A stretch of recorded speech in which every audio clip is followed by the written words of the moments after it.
Welcome to this explainer.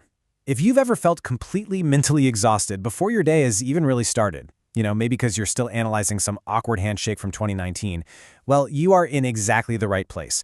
Today we're looking at a topic that affects pretty much all of us, yet we rarely stop to actually untangle it.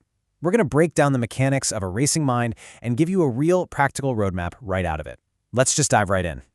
So I want you to really ask yourself, does your mind obsess over every little thing, just over and over again? It's incredibly exhausting, right?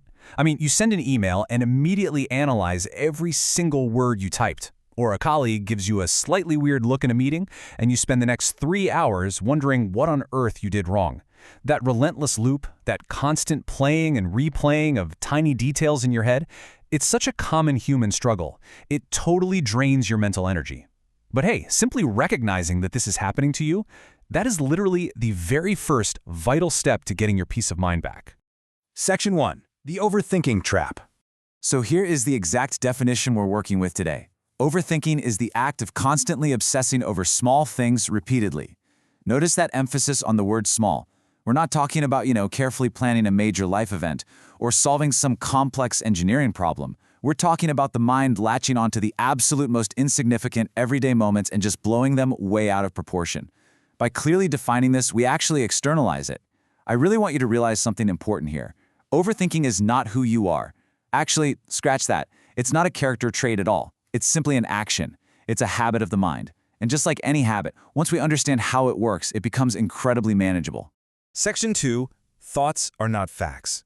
Let's look at exactly what's going on inside our brains here. We've got facts and reality stacked right up against imagination and fear. The absolutely crucial takeaway is this. Just because a thought pops into your head does not make it a fact. When we're stuck in an overthinking loop, our mind is operating almost entirely in that imagination and fear zone. A lot of times, the things we're so afraid of are purely just our minds playing elaborate tricks on us. It generates these wild worst-case scenarios that have literally zero basis in concrete facts. Once you learn to step back, look at your thoughts objectively, and ask, okay, wait, is this a documented fact, or is this just my imagination running wild? You instantly start to drain the power right out of that anxiety.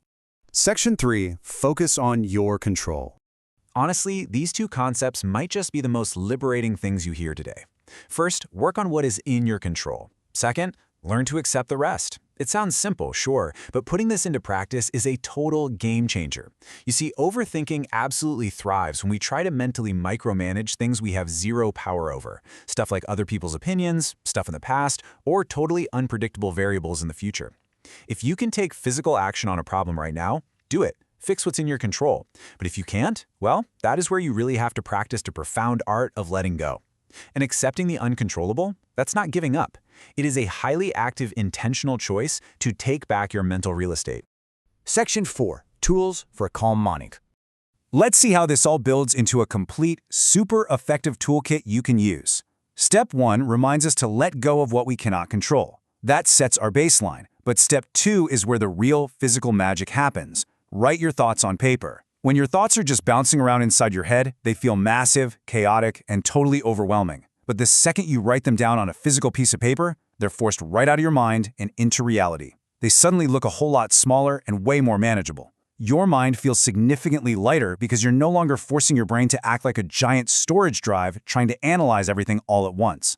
And finally, step 3. Focus on the present moment. Overthinking only survives in the regrets of the past and the anxieties of the future. By intentionally anchoring yourself to right now, you literally starve those looping thoughts of the oxygen they need to survive. Let's actually practice that present moment anchoring right now. I want you to just stop whatever else you're doing for just a few seconds. Take a deep, audible breath with me. Breathe in and breathe out. Really feel the air moving into your lungs. Pay attention to exactly where you're sitting, right in this very second. Notice how, just by focusing on that one simple physical action of breathing, the mental chatter just sort of pauses.